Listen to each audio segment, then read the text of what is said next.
Coucou les belles lumières. Est-ce que tu crois vraiment que tu es programmé pour réussir?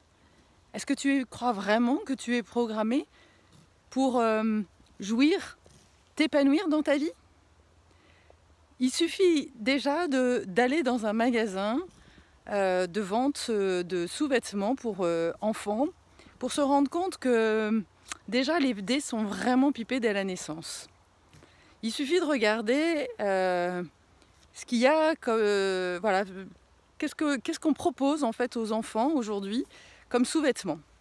Eh ben, les petits garçons, ils ont des petits boxeurs avec des super-héros sur leur sexe. Et puis la petite fille, elle a au mieux une princesse voilà, encore une petite culotte rose et le truc tout gentil, quoi. Qu'est-ce que ça veut dire? Ça veut dire que dès l'enfance, en fait, on n'est pas du tout programmé de la même manière, que l'on soit garçon et fille.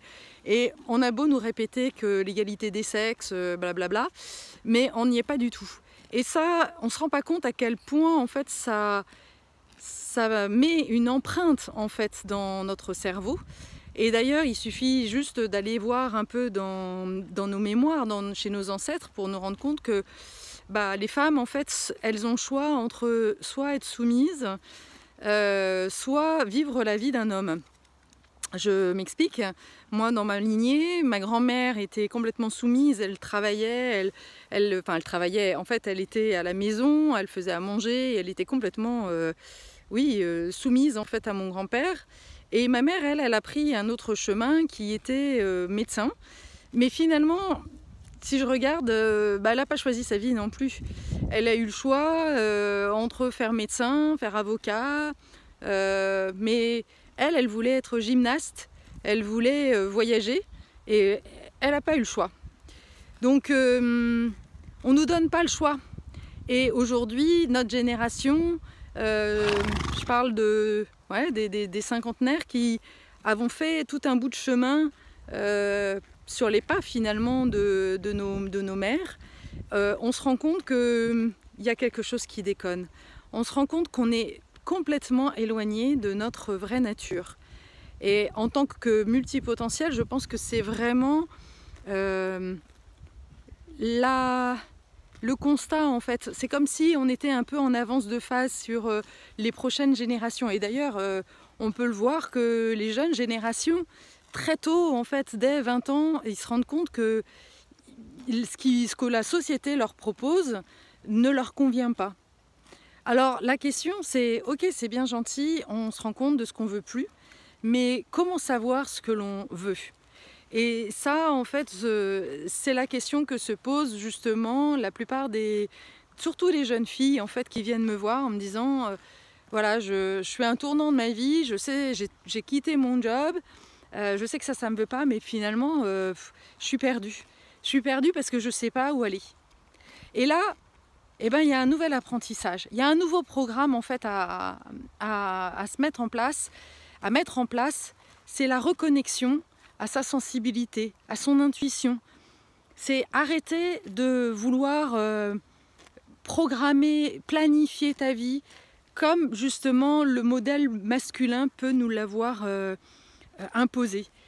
Le modèle masculin, c'est voilà, tu choisis un métier et puis pendant toute ta vie tu fais ça. Le modèle féminin, c'est pas ça du tout. Le modèle féminin, il est dans l'intuition. Il est dans tiens, je sens, je vais voir là où mon cœur me guide en fait. Et ça, c'est complètement une nouvelle autorisation à se faire. Parce qu'on ne nous a pas appris ça, hein. Même au contraire, dès que tu t'essayes de faire ça, on te dit oula, surtout pas, c'est super dangereux, et puis t'as ta sécurité financière. Alors quand je dis on, c'est à la fois à l'extérieur, mais même à l'intérieur. Et j'ai déjà fait plusieurs vidéos sur la peur, mais voilà, c'est de ça dont on parle en fait, c'est s'autoriser en fait à être là face à nos peurs, parce que quand on est face à l'inconnu, c'est un peu comme si on traversait le brouillard. Avant de l'avoir traversé, on ne sait pas ce qu'il y a derrière. Et il y a nos peurs archaïques qui nous empêchent finalement, nous ramènent vers le connu. Mais pourtant, en tant que multipotentiel, c'est vraiment de ça dont il va s'agir. Donc, j'ai envie de dire que le programme, il est surtout de te reconnecter à tes émotions. Et ça, là aussi, il y a du boulot, hein, parce que la plupart des femmes, on ne nous a pas trop autorisé à être dans les émotions. Et nos familles ne nous ont pas trop appris non plus à les accueillir, ces émotions. Au mieux, il y a la joie, sûrement aussi la colère. Mais à part ça, la tristesse, l'humiliation, le dégoût, toutes ces émotions-là, ah ben non, surtout, et puis la peur, non, surtout pas. Hein. Non, non, c'est surtout mal vu. Et on a l'impression que c'est quelque chose de mal, en fait, d'avoir des émotions. Moi, ça fait maintenant 10 ans que je me suis remise au contact de mes émotions et je me rends compte à quel point, en fait, elle me remet en connexion avec qui je suis et voire même avec plus grand que moi, en fait. Et c'est la voie, j'en suis vraiment intimement convaincue. Mais pour ça, voilà, faut pas vouloir faire comme tout le monde.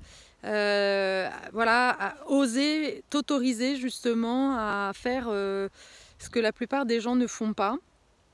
Oser être en vulnérabilité et surtout, du coup, pour ça, il faut trouver vraiment des environnements qui soient bienveillants et qui soient sécurisants. Parce que si tu commences à lâcher les émotions comme ça, et c'est souvent pour ça en fait que tu t'exclus de la plupart des gens, de ton cercle social, c'est parce que tu sens que tu as quelque chose à explorer, mais en fait, tu sais pas trop comment en fait. Donc tu préfères t'enfermer dans ta grotte. Donc là, il y a vraiment une invitation à trouver des espaces. Alors moi, ça a été la danse, par exemple, mais ça peut être aussi justement avec un thérapeute, un coach, avec lequel tu vas enfin pouvoir laisser voir en fait tes émotions, les laisser s'exprimer et te rendre compte que si tu suis ça, en fait, elles se transmutent et elles constituent une force. Ça s'appelle l'écologie intérieure. Ça s'appelle l'intelligence émotionnelle. Et l'intelligence émotionnelle, c'est vraiment une qualité féminine énorme en fait. Mais le problème, c'est que là encore, on a mis une étiquette de sorcellerie, de trucs bizarres et qu'il fallait surtout pas aller là-dedans. C'est une énorme erreur et c'est une énorme fumisterie. C'est au contraire, en effet, c'est dangereux pour les hommes parce que c'est là où est la puissance de la femme. C'est dans son intuition, dans son...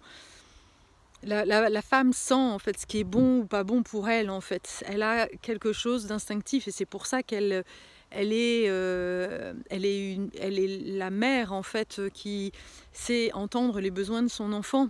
Même si l'enfant ne dit rien, en fait, elle sent ce qu'elle doit faire. C'est ça l'instinct en fait. C'est l'instinct animal, c'est l'instinct de la femelle. Et ça, en fait, les hommes sont jaloux de ça parce que la plupart n'arrivent pas à se connecter à ça. Alors la bonne nouvelle, c'est qu'ils ont aussi cette part de féminin en eux et que c'est justement en autorisant la femme à aller vers sa vulnérabilité qu'elle peut du coup permettre à l'homme de suivre ce chemin-là. Mais il faut que la femme retrouve cet équilibre, qu'elle soit vraiment dans cette union du féminin et du masculin, qu'elle soit à la fois suffisamment forte et suffisamment humble, suffisamment ouverte à l'autre, pas dans cette compétition, mais plutôt dans cet accueil bienveillante, mais néanmoins sachant dire stop quand il faut, mettre des limites, et c'est là où vraiment il y a une magie qui s'opère. Et bien, il n'y a plus qu'à.